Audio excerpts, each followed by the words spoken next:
í áframhaldi skulum við syngja sálma númer 170. Við skulum kannski rísa á fætur, það heyrist betur í ykkur.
Við skulum standa áfram.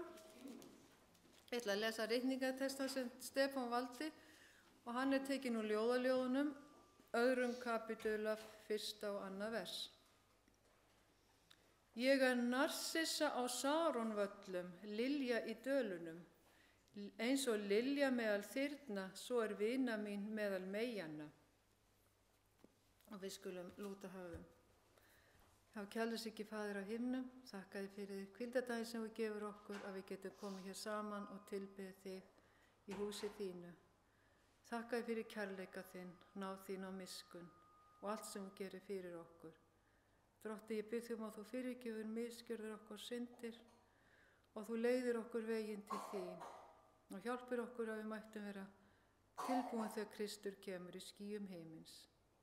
Viltu blessa kirkjun okkar og starfið sem framundan hér og ég fel það allt í þínar hendur. Ég bið þig að þú verður með Stefáni þegar hann talar til okkar, að þú sendir heilan anda þinn til hans og orðir sem hann mælir til okkar mætti vera frá þér. Ég bið þig að þú verður hér fyrir anda þinn og hjálpar okkur til þess að finna fyrir nærveru þinni.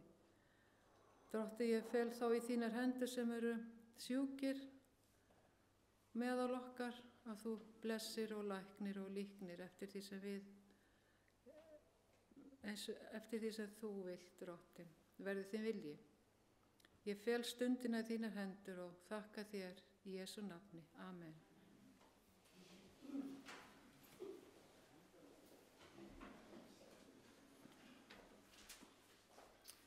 Og þá skulum við syngja sálmi númer 25.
ykkur með barnasögu? Já, auðvitað. Þá komið að barnasögu. Ykkur börn hérna? Já, kannski. Örfá. Allavega 2. Já, það er komið á. Endilega komið. All right. Hæ.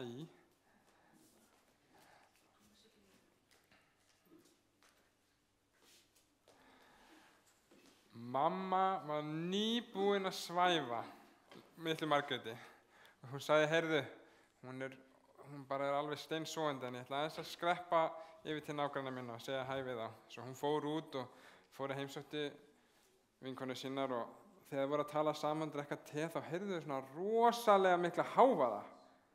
Sírenur út allt og nágrannakona sagði, æ, engar áhyggjur, þetta er þessi árstími, það er alltaf einhver sinueldar út allt og skulum ekki hafa áhyggjur af því. En mamma sem heyrði sírunum, hún sagði, hvað, er þetta brunabíla sem ég heyri? Svo sagði hún, nei, heyrðu, ég verð að fara að gá hvað er í gangi. Svo hún hljóp út úr húsinu og heyrðu, þá sér hún að það er kviknað í húsi. Og hún hleypur nær mér, hún fattar að íbúðin sín er inni í þessu húsi og hún sagði, hvað er að gerast hér?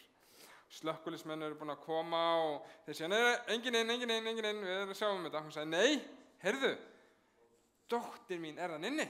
Ég ætla ekki að bara bíða hér að meðan. Svo hún kemur bara og hleypur sér brýtst í kringum þetta, í kringum slökkviliðsmennina og hleypur inn í húsi og svo mikið eld og reyk.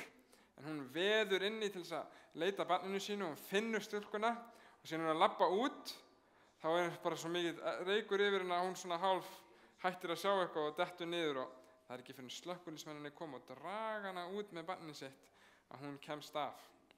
En þegar hún var að labba inn í íbúðina að ná í barnið sitt, það var svona eldur voða mikill og hún brann svona mikið frekar illa á höndunum og var alveg með rosa stór brunasár á höndunum, þannig að þeir setta hana beint inn á sjúkrahús til þess að laga það. Núna, þegar hún var orðin liðu nokkur ár og þegar Margrét var orðin eldri, tók hún eftir því að hendunar af mömmu voru eitthvað svona öðruvísi. Og hún sagði, mamma, hvað er eiginlega að höndunum þar? Af hverju eru það svona furðulegar? Þá sagði mamma, æ, veistu hvað? Þetta sáum við bara tárin í augunum og þegar hún sagði henni söguna hvernig hún hefði brunnið á handlegginum á höndinni þegar hún var að sækja hana í brennandi húsið. Og sagði henni, já, ég veit að Margrét mín, þetta eru ósköp ljótar á mér hendunar en það skipti mig engu máli. Það sem skipti mig mestu máli var að bara að þú værir örugg. Og mér var alveg sama hvernig hendunum minn líti út eftir það. Þá sagði Margrét með mér svona, já, veistu hvað? Þetta eru bara fallegustu hendur sem ég nokkuð tímann séð. Mér er alveg sama að þetta séu svona furðulegar og allar í einhverjum örum. Vitið þið hvað? Það er einhver annar sem að ber merki í höndunum eftir eitthvað. Það er Jesú. Þegar hann var negldur á krossinn, þá fer það beint í gegnum hendunar á honum og hann ber þau merki enn í dag vegna þess að þegar hann fór á krossinn fyrir mennina. Vegna þess að hann vildi líka bjarga þeim og þóttu vænt þá. Og þegar þú munt sjá hann, þá getur ég biðið að sína þér því að hann mun bera það enn. Vegna þess að honum þykir vænt alla og vildi að allir myndi geta bjargast. En takk fyrir að hlusta núna, krakkar. Við heyrum meira kærleikann á eftir. Þá er komið að því að við tökum upp gjafirnar.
Kærleiki Faðir, ég þakka þér fyrir þessar gjafir.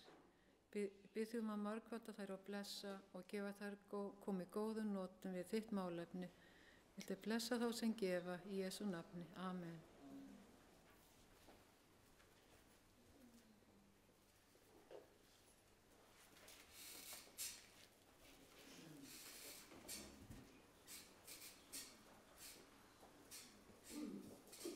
Og áður en Stefán tekur til mál, skulum við finna okkur sálminn númer 79. 79.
Og þá gefum við Stefáni orðið.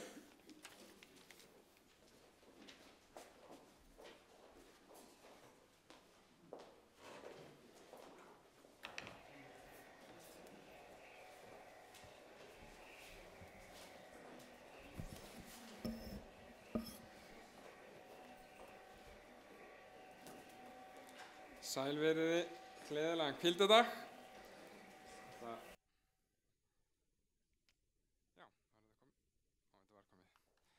Í dag, ég kannski lækka það aðeins, svo ég skemmi ekki ykkur eyrun, en í dag ætlum við að fjalla ljóðaljóðin. Næstu 3 hvíldardagar enda munum við líta á bókina í heild sinni og ætlum að skoða þessa eina svona forboðnustu bók Biblíunnar. Það segir að samkvæmt rabbínskri hefð sem að gyðingar settu sér, þá mátti engin maður lesa ljóðaljóðin fyrir hann var orðinn 30 aldri. Hún þótti of erfið og kannski of erótísk. En þessi bók, sem er ástarsaga og var bara skilin sem slík eða svona ástarljóð frá upphafi, tók aðeins að breytast svona mynd hvernig fólk skildi bókina þegar tímar liðu. Þeim þótti bókin svo svæsin, ef maður getur segja það á köflum, eða bara of svona mikið sagt í henni, að þeir byrjaði að draga úr bókstaflegum lestri bókarinnar og fóru að segja nei, ætla þessi ekki svona dulinn andlegur boðskapur í bókinni. Og kristnimenn þeir tóku þetta lengra þegar Origen á 2. og 3. öld, sem var svona kristinn fræðimaður, hann sagði: þú átt ekki einu svona að reyna að lesa þetta sem einhverja sögu, þú átt bara að taka það eins og hyski og henda því í burtu til þess að komast að alvöru kjarnanum í bókinni. Sagan var bara eitthvað sem þú þarft að henda til þess að fá ávöxtinn.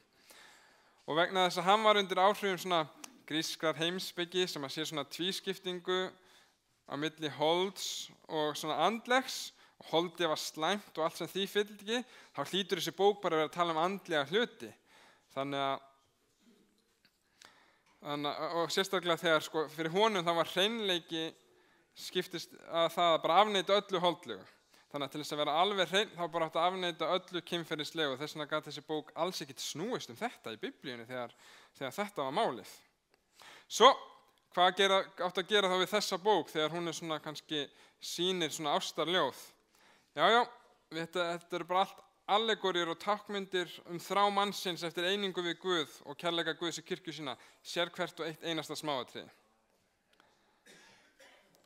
Ég segi ekki að það sé ekki eitthvað annað sem að geti bent á kærleika Guðs, en við skulum, nei, þetta er rangur. Ef við sjáum, ég ætla ekki að fara of mikið í þetta, en í 15 aldir þá var þessi hugsun svona aðalega hvernig maður les bókina.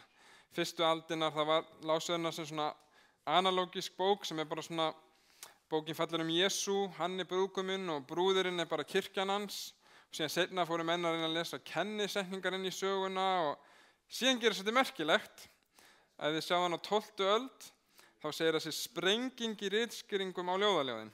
Á þeirri öld og á þeim tíma þá voru fleiri menn að skrifa ljóðaljóðin en nokkura aðra bók Biblíunnar. Þannig að allir þeir sem voru einhvers staðar í klaustri að skrifa ritskýringabækur, þeir tóku sér til þess að skrifa sérstaklega ljóðaljóðin og útskýra sko hvað hver og ein smámynd þýðir svona varðandi endurspeglun á milli Guðs og manna. En allavega en síðan meir fóru menn að sjá þetta sem svona kannski eins og við lásum eins og menn trúði í upphafi þetta væri nú bara kannski ástarljóð sem að kenni bara kærleika á milli mannana og gefur kannski svona ljós á því hvernig kærleikur Guðs virkar. En það var maður sem að hét Bernard frá Claviaux og hann las ég að það gerði 86 ræður sem hann predikaði hverja helgi ljóðaljóðin. Hann predikaði 86 ræður ljóðaljóðin og hann fór bara í gegnum fyrstu 2 kafla bókarinnar. Þannig að þið getið alveg verið róleg, ég mun vera með 3 ræður en við munum kofera alla bókina svona í heild sinni.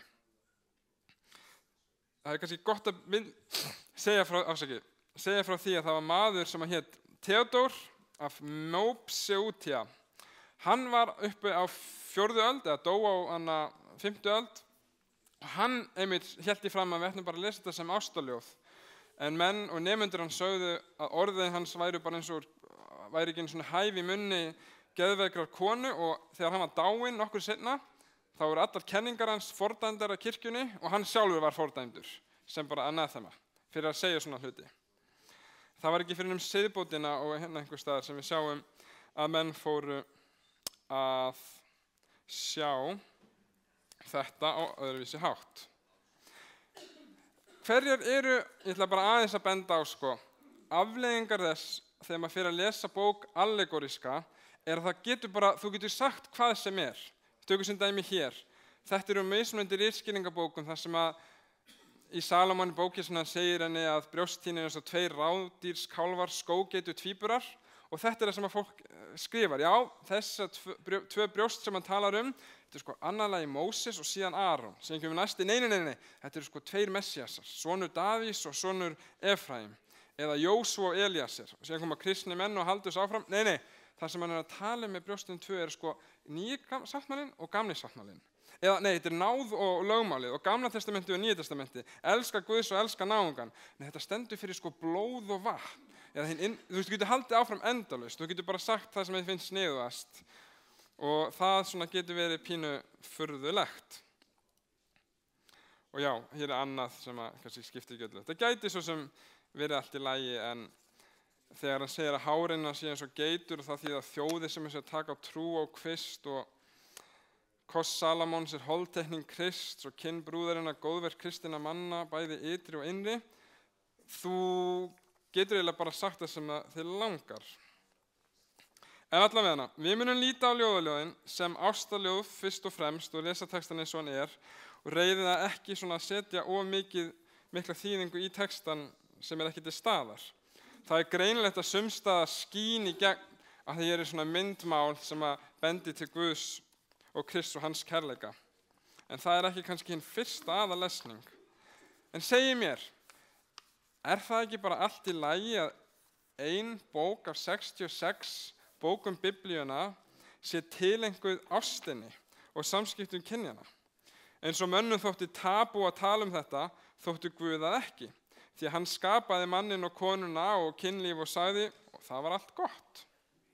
Á hvernig hátt gæti Biblían sagt skýrar það að það ekkert óhreint við þetta, ódýrt eða slæmt, heldur það fallegt og lofgjörðavert og heilbrigt en með þessu ljóði. En svona sú hugmynd sem að trölluði kristindómi aldir með því að snúi svo við og að reyna að segja að þetta væri eitthvað allt annar, svona eiginlega öfugt, af því að menn trúði eiginlega öfugt í því sem að ljóðaljóðin segja. Allavega, við skulum opna upp ljóðaljóðin bara á 1. kafla og lesa aðeins saman þar. Ljóðaljóðin, 1. kafli. Ég með 2007 þýðinguna. Ljóðaljóðin, 1. kafli. Skulum lúta höfði í bæn áður en við lesum aðeins aftur. Kæri Faðir, biðjum þig að blessa lestur á þessari bók ritningarinnar. Við vitum að þú gafst okkur ritninguna alla til uppfræðslu og til menntunar í réttlæti og til þess að við megum vera tilbúin til að gera gott fyrir þig. Þess vegna biðjum þig að kenna okkur að við megum fara hér breytt fólk og hafandi lært eitthvað orð þitt og þig eftir að hafa lesið í Biblíu þinni. Við biðjum í Jesú nafni, amen. 1. vers, ljóðaljóð Salómons. Þannig að það segir greinilegt að bókin skrifuð af Salómon. Og eins og þið sjáu þá stendur ljóðaljóð. Eða þetta oft kallað Song of Songs eða hið æðsta ljóð. Af því þetta eitt ljóð. Þetta kallað á íslensku ljóðaljóðin sem að lætur að virka eins og þetta séu mörg ljóð sett saman og menn hafa oft sagt að þetta séu bara random ljóð sem bara sett saman og segi ekki neina sérstakar sögu, en textinn sjálfur segir að þetta sé eitt ljóð. Nú, við höfum Salómon, konung í Biblíunni, 3. konungurinn, sonur Davíðs. Hvað vitum við Salómon? Við vitum að hann ríkti 40 ár og að hann var fjölkvænis maður. Það þekkt saga að hann hafi átt 300 konur og 700 hjákonur og meyjar ótaldar. Hvað hefur fjölkvænismaður, sem þekktasti fjölkvænismaður bara sögunar, að segja sanna ást tveggja einstaklinga? Þetta eitthvað sem ég hef oft spurt mig, af hverju ósköpunum var hann af öllum mönnum að skrifa eitthvað ást og kærleika milli karls og konu þegar hann tók sér hundraðir kvenna. Nú, á þessum 40 árum sem að hann ríkti sem konungur, þá tekið fram sérstaklega að hann giftist dóttur Faraó í upphafi stjórntíðar sinnar. Og í 20 ár, þegar hann var að byrja að ríkja og var mjög trúfastur, þá átti hann bara eina konu. Og það minnst á þetta held ég 7 sinnum í Biblíunni, dóttir Faraó. Þið sjáu þetta í 1. konungabók í sögunum. Það sagt að hann giftist henni, það lýst því, síðan sagt hann fyrir að byggja mustir og hallir og hann ennþá bara með þessa einu konu. En síðan segir að þegar hann var eldri og byrjaði að fjarlægast Guð og varð hálfgerður trúleysingi næstum því og harðstjóri, að þá tók hann sér konur alls staðar annars staðar frá fyrir einhver pólitískt ívöf og þá missti hann allt og fór að taka aðra Guði inn og svoleiðis. En ef hann hefði aðeins kannski farið að ráðum ritningarinnar og þess sem hann skrifaði sjálfur, þá hefði það gengið betur frá. Því að í ljóðaljóðunum þá segir Salómon bara frá sjálfum sér.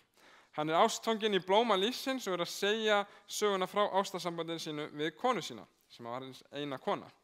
Og þess vegna ritaði hann mjög líklega ljóðaljóðin bara í upphafi ferilsins og eftir að hann var búinn að lifa kannski góð ár og fór síðan féll frá, hann skrifaði hann þegar hann er gamall maður prédikarans sem hljómar allt öðruvísi heldur en ljóðaljóðin. En í ljóðaljóðunum þá munum sjá að þá konan bara nefnd tvisvar á nafn held ég, hún kölluð Shulamít, sem ef ég segi bara nafnið hennar Solomíta, eða fröken Salómon, því að þetta bara kvenkyns útgáfa af nafninu hans. Og þá passar það mitt við að það sé bara ein kona sem hann á, því að hann getur ekki haft margar fröken Salómon. En Biblían segir í 1. konungabók að Salómon mælti 3000 orðskviði, ljóð hans voru 1005 að tölu, hann talaði trén, allt frá sedrustrjánum í Líbanon til ísópsins sem sprettur á múrvegnum, og hann talaði fénað og fugla, orma og fiska, og menn kom af öllum þjóðum til þess að heyra speki Salómon. Frá öllum konungum jarðarinnar heyrðu speki hans getið. Svo Salómon var þekkt ljóðskáld. Þannig að það svona rökrétt að hann hafi verið með eitt af ljóðum sínum í ritningunni. Það eru nokkrir sálmar í sálmanum eftir hann, en eitt svona ljóðana, eins og bókin kölluð, hans besta ljóð, að það hafi fundið sér hlut í ritningunni. Hér segir að hann hafi verið mjög snjall og hann hafi vitað mikið náttúru, og þú lest ljóðaljóðin, þá er talað fullt af plöntum og fullt af dýrum og fullt af alls konar dýrum smyrslum. Það er alveg mjög mikið af orðum sem að koma þar fram, sem að koma hvergi annar staðar reyndar bara í Gamla testamentinu, af því að hann veit alveg hvað hann að tala sem svona fræðimaður, náttúrufræðimaður líka. Þannig að ég segi að það best þegar maður lesa þetta, skilja þetta sem bara eitt ljóð sem að segir sögu hans. Ein spurning, hefur hverjir hafa lesið ljóðaljóðin? Ég bara gá hvort að einhver hafi lesið. Jú, svona einhver ykkar hafa alveg lesið ljóðaljóðin. Ég las stundum mörgu sinnum ljóðaljóðin þegar ég var yngri, bara því ég las ekki ritninguna oft og þetta líka. Það var nokkuð sem kom mér alltaf svona, fekk mér til þess að klóra mér í hausnum, og hefur enda fengið marga til að klóra sér í hausnum í gegnum tíðina. Og því ég átti erfitt með að sjá hvað eiginlega verið að segja hérna. Einhver saga í gangi? Einhver söguþráður? Þetta bara svona random, einhverjar svona, já, þú ert falleg, þú ert frábær og svona eitthvað allt annað, eða eitthvað í gangi? Síðan nummer 2, sem ég átti furðulegt, hverslags myndlíkingar þessi bók eiginlega að nota? Ég hef ekki mjög furðulegar að mörgum mati fyrir mig. Og síðan nummer 3, þar sem ég spurði mig, ég heyri ofta að fólk notar þessa bók sem svona líkingamynd kærleika Guðs og manna. Hvernig getur það passa við alla þessa bók þar sem bara maðurinn að lofa konuna og konan lofa mannin? Og það, já. En eftir að hafa eitt smá tíma í að rannsaka, þá held ég að við höfum alveg svona ágætis hugmynd þetta.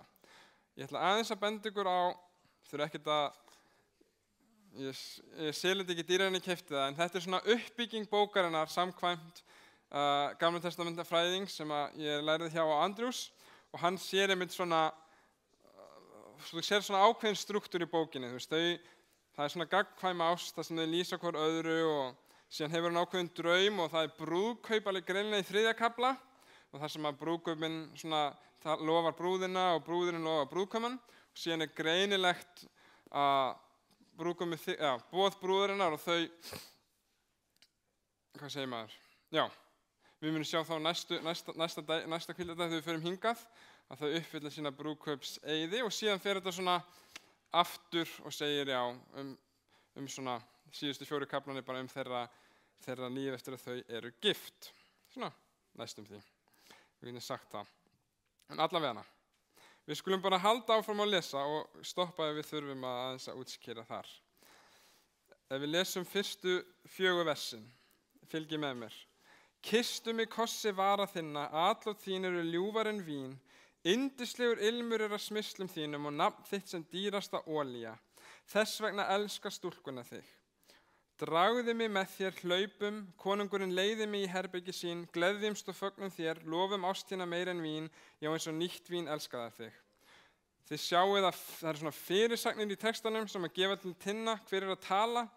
Þær geta verið mjög hjálpsamar, þáttur að menn eru ekki alltaf sammálaði hver að tala, en svona mestu leyti, næstu alltaf í íslensku þýðingunni, þá passar þetta vel við. Svo hér hún að játa ást sína á honum. Hún talar að hann kissi hana kossum vara þinna. Hún greinilega ástfangin og þráir að vera nálægt ástinni sinni. Hún segir bara nafn þitt meira segja, bara eins og úthellt vín. Bara það að heyra nafn þitt bara dásamlegra heldur en öll ilmsmysli og dýrindis olíu sem ég get átt sjálf. Já, og þetta bara svona kall hennar að vera nálægt honum. En síðan segir hún aðeins frá sjálfri sér, svo við vitum hver eiginlega þessi kona sem að tala. Lesi vers 5-7. Ég dökk og yndisleg, Jerúsalem dætur, eins og tjöldin hjá Kedar, eins og tjalddúkarnir hjá Salma. Takið ekki til þess að ég dökkleit og sólin hefur brennt mig. Synir móður minnar reiddust mér og settu mig til þess að gæta vínekrana, en vínekru minnar gætti ég ekki. Segðu mér, þú sem sál mín elskar, hvað heldurðu fé þínu til beitar? Hvar hvílist þú hádegið? Hví skyldi ég reika hjá hjörðum félaga þinna? Ég ætla bara aðeins að setja aftur hérna söguþráð bókarinnar. Nú, þetta ljóð, og ljóð ekki prósi eða saga, þess vegna ekki eins auðvelt að lesa ljóð og sögur. Þú sér kannski það verið að segja ákveðna sögu, en af því þetta ljóð, þá fer það ekki alltaf bara eins og einhverja lína, mjög svona sem auðvelt að fylgja, bara þess að eðli ljóða öðruvísi, ekki alltaf að segja hvað í gangi, og það ekki hvert smáatriði sem táknar kannski eitthvað sérstakt.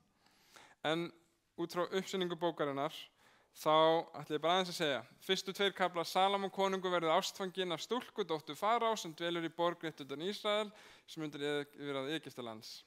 Stúlkan ástfangin á honum líka, og í 3. kafla, 4. kafla þau gifta sig, þau fullkomna hjónaband sitt, 4. kafli, 16 og 1. vers 5. kafla, hápunktur bókarinnar, hann greinilega fer svona upp og það hápunktur og síðan fer hann svona aftur niður. Og 5. og 8. kafli þau enn ástfangin daginn eftir brúðkaupið. Og síðan talað ástareldur þeirra ástareldur Guðs sjálfs, sem við sjáum í 7. og 8. kafla. En hún segir, ég dökk en yndisleg. Þeim mun hvítari, þeim mun flottari á þeim tíma sumstaðar. Statustákn. Ef ég dökkleitur og ég á þjóna sem að þjóna mér úti og ég get bara verið inn allan daginn, þá ég kannski smá hvítleit og þá sýnir það hvaða stöðu ég hef. En hún segir, ég dökk en samt yndisleg og takið ekki til þess að ég dökkleit. Þannig að hún segir, ég dökk og hún hefur unnið úti, en samt hún að segja að hún sé að það leiða hjá sér. Ef hún dóttir Faraó, sem að hann giftist fyrst, þá hún kannski eitthvað laugsalegsbarn sem hann átti með konu í nágrannaríki Ísraels, og kannski hann giftist henni og kynntist henni þar þegar hann var að fara sjálfur Salómon. En hún segir, ég hef hugsað vínekru allra, en ég hef aldrei gætt vínekru minnar. Ég hef verið að hugsa það sem ég á að gera og það sem það segja mér að gera, bræður minn og allir aðrir, en ég hef ekki endilega hugsað nógu vel sjálfa mig, segir hún. Hún talar konunginn í 4. vers, en hér talað svona hálfgerðan fjárhirði, og ef Salómon maðurinn í bókinni, þetta kannlega kall og kona, af hverju hann þá fjárhirðir? Ég held að hann verið konungurinn, vitrasti og ríkasti maður allstaðar. Nú, faðir hans hafi verið fjárhirðir, kannski var hann þess þegar hann var yngri sjálfur Salómon að leika sem fjárhirðir, eða þá honum bara gefinn titillinn, hann konungur, fjárhirðir allar þjóðarinnar, og þess vegna svona talað hann sem fjárhirði. En við skulum lesa áfram 8. til 11. vers. Vinir, hann talar til hennar og segir, vitið þú það ekki, þú fegurst meðal kvenna, rektu þá slóð hjarðarinnar og haltu kýlingu þínu til beitar hjá tjöldum hirðana. Við hrissu fyrir vagni Faraós líki ég þér, ásti mín. Yndislegir eru vangar þínir undir skrautfléttunum og háls þeim prýddur gimstinum. Gullfléttur gerum við þér, greiftar á silfurspangir. Hann líkir þessari fallegustu konu sem hann hefur séð við hrissu fyrir framann vagn Faraós. Ég veit ekki alveg hvernig konu myndi taka í dag, ég myndi segja að þú ert sæt eins og hrissa. Það myndi bara, annarkvort myndir þú þurfa að hlaupa út eða myndi fá einn á vangan, En, já, ef það myndi líkinni veina svona. En við skulum aðeins segja nokkur orð myndmál bókarinnar. Stundum þegar við tölum myndmál, eða ég segi þú ert eins og hrissa, þá það fyrsta sem við hugsum, hann að segja hún líti út eins og hross, hann verið dónalegur. En þegar myndmál notað bæði í ljóðum og sérstaklega hér, þá það ekki endilega alltaf útlitslýsing. Það getur líka verið eitthvað mál sem notað til þess að vekja tilfinningar, eða kannski á þeim tíma þótti það svona, þegar menningarsamfélagi var þetta ákveðin leið til þess að lýsa fegurð sem að við 2-3.000 árum seinna notum ekki, Eða þá þetta er lýsing sem fer út fyrir því sjáanlega. Hann er að lýsa einhverjum eiginleikum sem þau eiga sameiginlegt. Skulum taka dæmi bara með hryssuna. Ég held að hann sé ekki að segja að hún líti út eins og hryssa. Kannski kallaði fram einhverja tilfinningar. Ég veit það ekki. Var það kannski í þeirra menningarsamfélagi gott að líkja konum við hryssur? Ég veist að ég þori ekki að fara með það, en kannski hefur hún einhverja eiginleika eins og hryssa sem er fremst fyrir vagni. Þannig ert þú falleg, út bara fegurst meðal allra.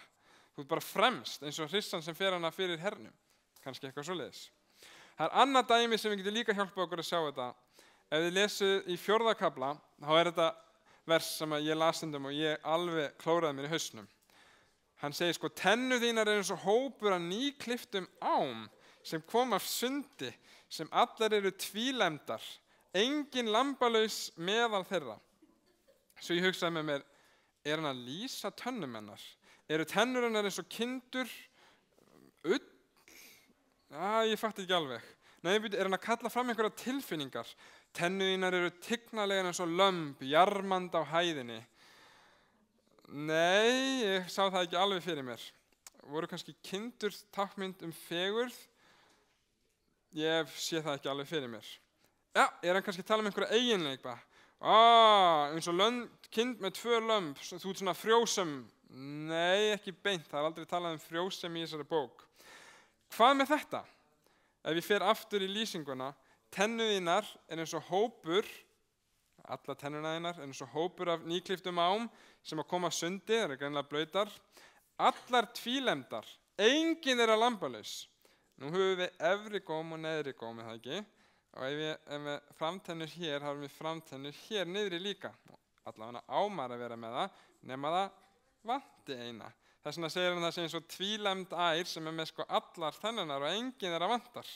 Þess vegna er hann bara að lýsa hversu falleg hún er í munnin á hátt sem er kannski framandi fyrir okkur í dag. En þess vegna getur verið gott aðeins að við huga það er ekki alltaf svona beint bókstafleg lýsing sem hann er að tala um. En allavega hryssuna, hann talar að hún sé svo hryssa fyrir framan vagna í Egyptalandi. Hvar var ég? Í 11. vers. Já, hryssu fyrir vagni Faraós. Það gefur mig svona meiri líkinda að hann sé að virkilega tala um þessa konu sem var dóttir Faraós sjálf.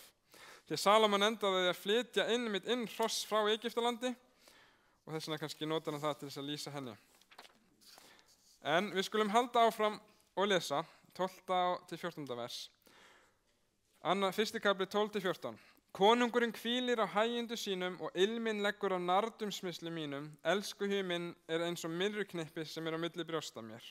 Hennablóm er elskuhugi minn mér af vínekrum í En-Gedi. Við erum vön að ég sjá allt í myndum og við lýsum svona þú ert eins og þá erum við oftast að tala um sko hvernig eitthvað lítur út.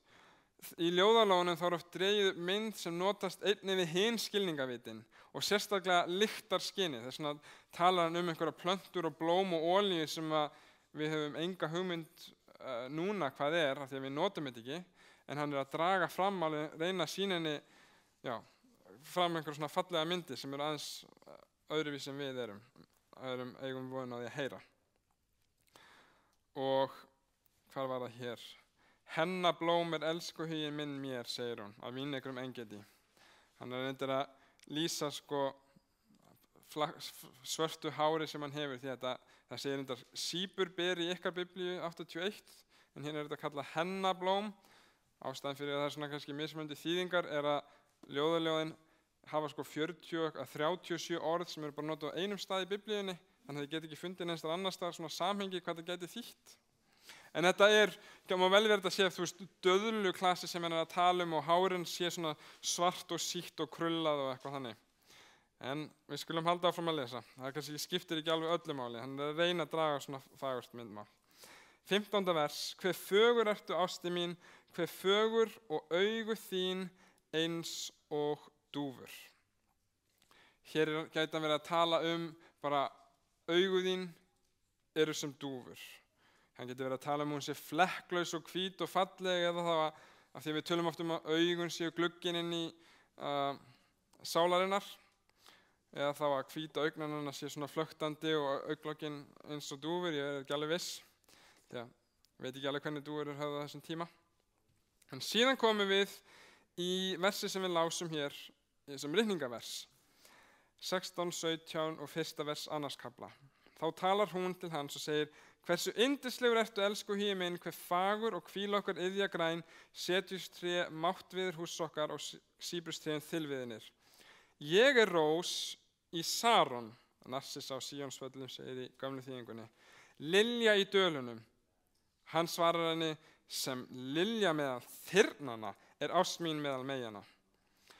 Hann er nýbúinn að vera að lofa fegur hennar og hún segir: nei, ég er bara svona eins og lítið óvenjulegt og ómerkilegt blóm hérna út af völlunum. En þá segir hann við hana: nei, þú ert eins og lilja á meðal þyrnanna. Þú ert sérstök. Þú ert einstök, segir hann við hana. Í hvernig bara hljóma ekki alveg eins og orð fjölkvænismanns hér, heldur frekar eins og ungs mann sem er virkilega ástfanginn og er að tala við konu sína. Það nefnilega vilja, held ég, alveg örugglega allir vera sérstakir í augum einhvers.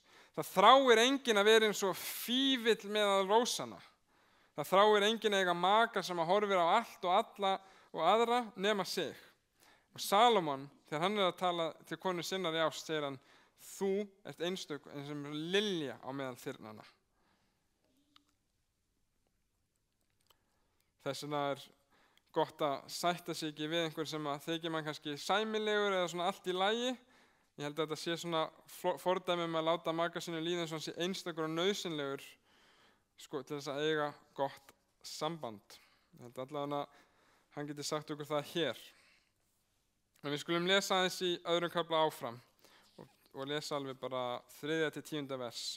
Sem eplatré í kjarrviði ber elsku hugi minn af sveinunum. Í skugga hans uni ég og ávíxtir hans eru gómsætir. Hann leiddi mig í veisluskála og tákn ástar hans var yfir mér. Næri mig á rúsínukökum, styrki mig með eplum sem ég máttvana af ást. Vinstri höndin undir höfði mér, hinn hægri faðmi mig. Ég særi ykkur Jerúsalem dætur, við dádýrin, við hindinar á völlunum. Trublið ekki, vekið ekki ástina fyrr en hún sjálf vill. Elsku hugi minn, þarna kemur hann, stekkur yfir fjöllin og hleypur yfir hæðinar. Elsku hugi minn líkist dádýri og hindarkálfi og þarna stendur hann við húsvegginn, horfir inn gluggann, skygnist inn grindunar. Og elsku hugi minn segir við mig, sem kemur áfram. 3. versi sáum við, hún líkir honum, hún segir, hann er búinn að líkja henni við svona við lilja með að þyrna, hún segir, já, þú ert eins og bara eplatré. Það sendur apa aldur í 81 þýðingunni, en þetta getur vel verið bara eplatré. Hún segir, þú ert eins og eplatré á meðal hinnatrjána, þú ert sérstakur líka. Og ég þrái að dvelja undir skugga þess tré, eða ég þrái að dvelja með þér. Og þegar hún segir þráir, þá er þetta svona intense sögn sem hún notar. Ég þrái að sitja endurtekið undir skugga þínum og þykir það gott. Ég held að sé þú kemur á svona texta sem að fólk segir, já, ég sé svona einhverja, hvað heitir það, typology, ég þekki ekki orðið á íslensku, myndlíkingamál sem að passar hér. Þetta er einmitt eina versi sem að þú finnur sem að, til dæmis, Ellen White, sem að hún kvótar svona til lengdar úr ljóðaljóðunum, þá kvótar hún þetta 3. og 4. vers og talar hversu gott það er að stoppa ekki bara stutt í návist Krists, heldur að dvelja í skuggans, endurtekið, í félagsskap með honum á hverjum degi. Sem er mér finnst svona mjög bara falleg mynd. En hún segir, merki hans yfir mér var elska, eða tákn hans yfir mér var ást. Hér er verið að tala svona banner eða fána, eins og við segjum ofta ekki notað í stríði, en Salómon vann ást hennar, þess vegna með svona fána eða merki, ekki með einhverjum vopnum, heldur er tákn hans yfir henni ást, heldur vann hann hennar með ást. Síðan segir hún, ég sver við Svo í 7. vers, þetta er svolítið merkilegt. Ég særi yður, Jerúsalem dætur, við dádýrin, við hindunar af völlunum, trubbið ekki, vekið ekki ástina fyrir hún sjálf vill. Hér er hún eiginlega með svona hálfgerðan eið. Venjulega myndi eiðurinn fara ég sver við Guð, en hér notar hún dýranöfn, sem að hljómar reyndar voða líkt og nöfn Guðs í hebresku. Hún segir, ég sver við dýr merkurinnar, eða þessi dýr, vekið ekki ástina fyrr en hún sjálf vill. Þetta segir 3 sinnum í ljóðalögunum á mismunandi part bókarinnar.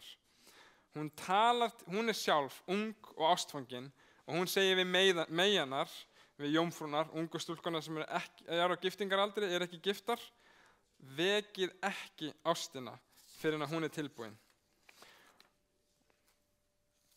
Hún lýsir sjálfur sér sem ástarsjúkri persónu. Hún vill fara rúsínukökur og epli, einhver svona mati sem var tengt við það. Af því að hún vill svo mikið vera með honum, en þau eru ekki ennþá gift. En það er greinilegt þegar þú lest fyrstu 2 kaflana, hún þráir að vera með honum. Og bara í fyrstu 4 köflunum er mikið þrá og löngun, en það er einhverja kynferðislega myndir sem að koma upp í bókinni, ekki ennþá. En í næstu köflunum þegar kemur fram gifting, þá breytist myndlíkingarna sem eru notaðar frá því að vera rómantískar í hálf svona erotískar, ef maður segja það. En hún tekur fram allt á sinn tíma. Þessi viðvörun að vekja ekki ástina fyrir hún er tilbúin er einmitt þrítekin í bókinni og við munum heyra meir það seinna meir.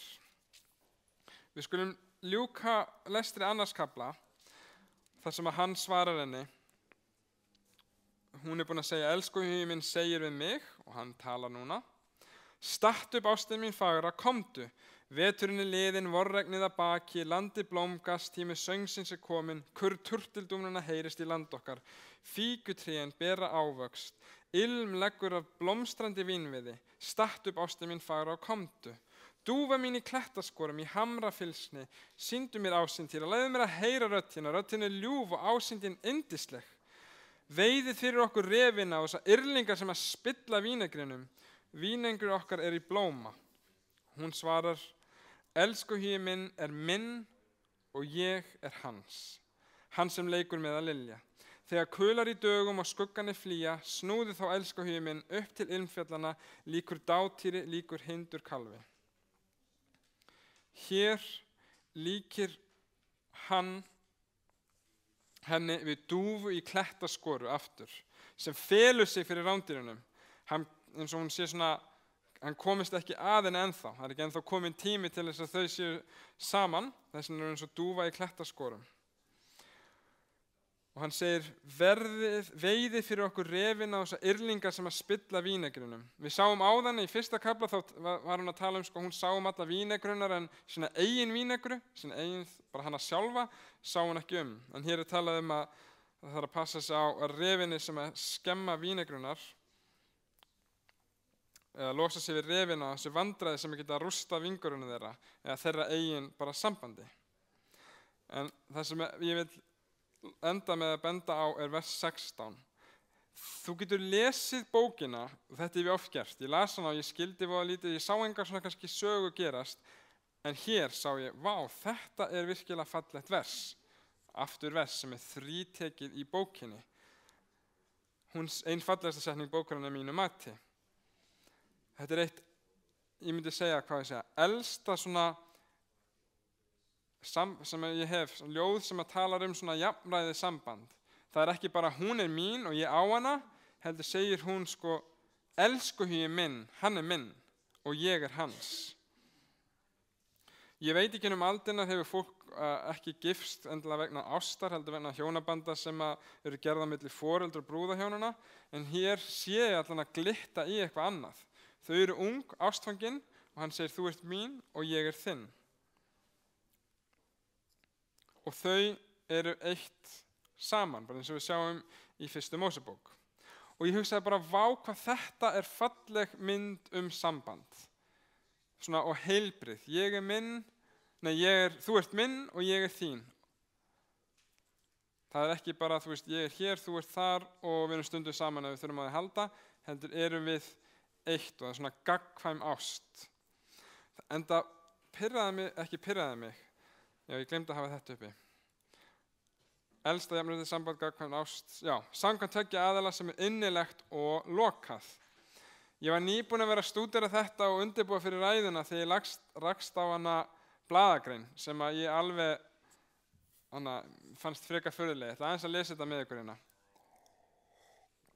Er tímabært að hætta einkvæni? Börnin verða heilbrigðari ef konur stunda kynlíf með mörgum körlum. Þetta er grein af pressunni.is. Konur geta, og þetta er ekki, ég er ekki að segja neitt hérna, ég er bara að lesa blaðagrein úr pressunni sem er ónefnd, það segir ekki hver skrifa þetta. Konur geta eignast heilbrigðari börn eða stunda kynlíf með mörgum körlum og þá má kannski spyrja hvort ekki sé kominn tími til að gefa upp einkvæni á bátinn. Þá ætti ónæmiskvarða þeirra að vera betur í stakk búið til að berjast við hinar ýmsu veiru sem á okkur herja. Alþjóðlegur hópur vísindamanna hefur komast að þeirri niðurstöðu að það auki líkunar á heilbrigðari börn verði til ef mæðurnar stunda kynlíf með mörgum körlum. Ekkert, þú ert minn og ég er hans sko. Þetta byggir vísindamenn á rannsóknum. Nú á hverju byggja þessar rannsóknir, þetta er hávísindalega. Hegðun forfeðra hæna. Bara stundum gera menn svona, fá okkar sniðugt og síðan taka þeir svona 15 km stökk til þess að fara eitthvað annað. Allavega, með rannsókn á hegðun forfeðrum hæna, en þeir segja að hænan hafi parað sig með mörgum vonbilnum, hafi valdið því að afkvæmin yrðu betri og mun ónæmari fyrir sjúkdómum. Vísindamenn segja að þessar niðurstöðu megi heimfari yfir á önnur dýr og þar á meðal fólk. David Richardson, professor with the University of East Anglia, sagði við Daily Mail að kvendýr þurfa ekki að velja á milli karldýra til að búa til betri og heilbrigðari afkvæmi. Með því að para sig með mörgum karldýrum þá leyfa það líkamanum að velja besta sæðið. Þetta getur einnig átt við hjá öðrum dýrum, þar á meðal hjá mönnum, en það verður mjög erfitt að kanna þetta hjá spendýrum og auðvitað ómögulegt hjá mönnum af siðferðislegum ástæðum. Það voru vísindamenn hjá Oxford háskóla og háskóla í Stokkólmi og í Linköping sem gerðu rannsóknina og þeir segja að innri búnaður kvendýra sjáu til þess að sæðið sé valið til frjóvgana sem henti best til þess að styrkja þróun einstaklings. Vísindamenn segja einnig að ýmis merki karli gefa frá sig eins og lykt geti ómeðvita hjálpa kvendýrunum að velja besta föðurinn fyrir afkvæmið. Niðurstöður geta verið mikilvægar fyrir dýraræktingur og dýravernd því þær sýna það að kvendýrin magist með sem flestum karldýrum leiði til þess að afkvæmin séu heilbrigðari og ónæmari fyrir sjúkdómum. En ekki er eins víst að mannfólki tökum mark á þessu. Fyrir utan bara mjög furðuleg vísindabrögð, þá finnst mér alltaf að ég sjá svona fréttir af og til. Þrátt að þetta sé svona algjörlega að mínum að þetta laust úr lofti gripið því að það er ekki tekið neitt inn í myndina, kannski kynnsjúkdómar eða út af svo hjá sem flestum og ekki fer það vel með ónæmiskerfið og svo framvegis. Og það er líka minn velji, skiptir ekki. En svona er þetta, þú veist, maður les greinar svona endalok einkvænis og frábærileika makaskiptana og hversu það ánægulegt og gott það er og að prófa svoleiðis og allir bara saman. En ég les ljóðalögun og les þessa frétt og spyr mig, þú ert að grínast eða ekki? Vill einhver skipta út þeirri nánd og þeir sambandi sem myndast á milli tveggja aðila og hleypa síðan bara refinum beint inn með einhverju svona opnu sambandi? Ég held að sé eitthvað svoleiðis sem hún er að tala þegar hún segir að láta refina í burtu. Ég ætla ekki að gera þetta. En allavega, að lokum. Í Gamla testamentinu og Nýja testamentinu notar Guð samband karls og konu sem myndlíkingu fyrir samband Guðs og manns. Hann gerir það vegna þess að hjónaband getur verið eitt nánast og innlegasta samband sem til er. Ég er hans og hann er minn. Við erum eitt. Guð þráir líka, lesum við, að vera innilega þekktur af okkur og við séum í nánu sambandi við hann. Þess vegna notar hann oft þessa táknmynd svipaða í þessari bók, að Jesú Kristus sé eins og brúðgumi sem að bíður brúða sinnar. Að hann sé einnig ástsjúkur jafnvel yfir brúðu sinni því hann vil deila kærleika sínum með okkur. Hví ekki að dvelja undir skugga Jesú Krist, ekki bara stoppa stuttlega í návist hans, heldur að taka þig góðan tíma til þess að dveljast í návist hans daglega, undir skugga, eins og hann segir, undir skugga hans með bæn og biblíulestri og þakkargjörð. Hér er það sem ég minntist á. Við munum halda áfram með 3. og 4. kafla næst og ljúka síðan með hraðferði yfir síðustu 4 þar á eftir. Við skulum ljúka með bæn. Kæri Faðir, ég bið þig að blessa orðið til okkar. Ég veit að þú settir hluti í reikninguna af því að þú vildir að þeir væru þar og þeir hafa tilgang og ég bið að við megum læra og sjá það sem þú vilt segja við okkur í gegnum ljóðalögin. Ég bið fyrst og fremst að þú hjálpir okkur að líkjast þér og að við megum þrá návist með þér, Guð. Og ég bið líka að þú blessir öll þau sambönd sem við höfum, bara hér. Við sjáum að frá svo mörgum hliðum þá bara litið á hjónaband og samband karls og kvenna sem svona eiginlega liðið undir lok og fólk gerir bara lítið úr því alls þar og við biðjum að þú megi styrkja þau bönd hér í okkar söfnuði og í þessu landi okkar. Ég bið þig þess í Jesú nafni. Amen. Vá, fór aðeins yfir.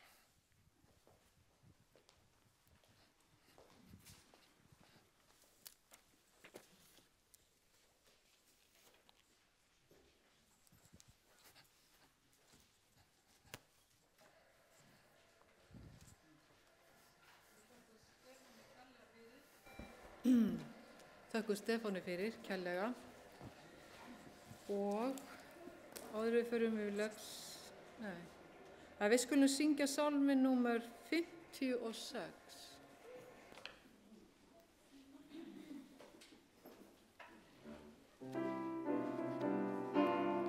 Ef við kannski að rísa á fætur, rétta þess úr okkur.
Þið staðið meðan við fyrir með blessunarorðum.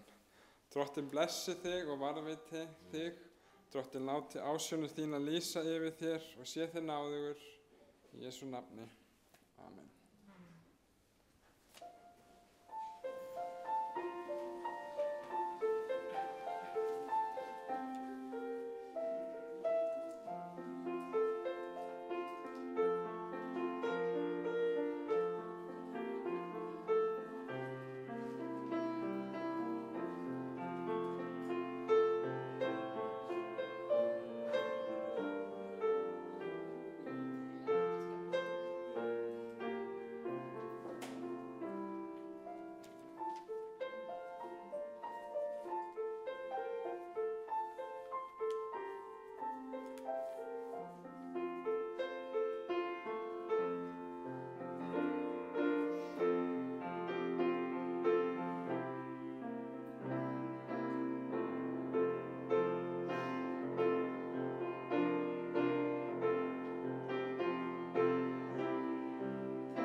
Ég glemdi nú að spyrja hvort það væri einhverja auglýsingar. Er það nokkuð?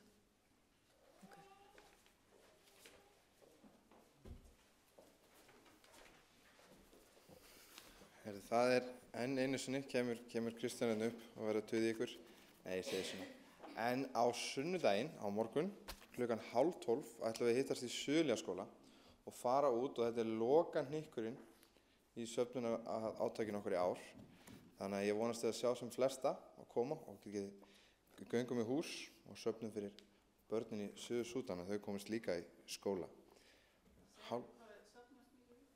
Já, krakkarnir í Suðurljaskóla voru ótrúlega duglegir og það safnaðist 281.000 á 3 kvöldum og það eru bara ótrúlega duglegir krakkar og sjálfboðaliðar þar í kring. Og svo fórum við líka til Vestmannaeyja síðasta helgi. Reyndar þurfti stór hluti hópsins að fara heim því að það var svo brjálað veður en það safnaðist 250.000 í Vestmannaeyjum á, næstum því eiginlega bara einu degi. En ég vona bara sem flestir geta tekið sér frá tíma sinn á morgun og við getum farið og gert virkilega stórt átak þá. Kærar þakkir. Síðast hausti 2010 þegar ég var hérna áður fyrr og að væna, þá vorum við með kór aðventkirkjunnar eða kór í Loftsalnum og það gekk svona ágætlega, bara mjög vel reyndar og bara tók rosalega miklu framförum. En síðan var bara bundin mjög skjótur enda á það þegar við fórum til Bandaríkjanna aftur í 2,5 ár. En nú komin tími til þess að held ég alveg örugglega að byrja aftur og við ætlum að pæla í því að hittast næsta hvíldardag bara eftir mat þá 2:00, ekki 2, jú, hér og vera með æfingu og þá kannski getum við talað eða einhverja hvernig við verðum með kórinn. Ætla að byrjum á því að vera með klukkan 2 síðdegis á laugardögum. Ég veit að það er langt að komingað og fólk er upptekið í vikunni allavega. Klukkan 2 næsta hvíldardag, þeir sem vilja vera með, hafið sambandi mig eftir kirkju, þá mun vera blað upp á vegg þarna, þar sem ég geti skrifað nafn ykkar svo ég viti hverjir hafa áhuga og endilega allir að taka þátt, þar sem við munum vera með mjög flotta tónlist fyrir jólin í ár. Já. Já, þetta er sem sagt leikmannakór og það mun ég stjórna kórnum.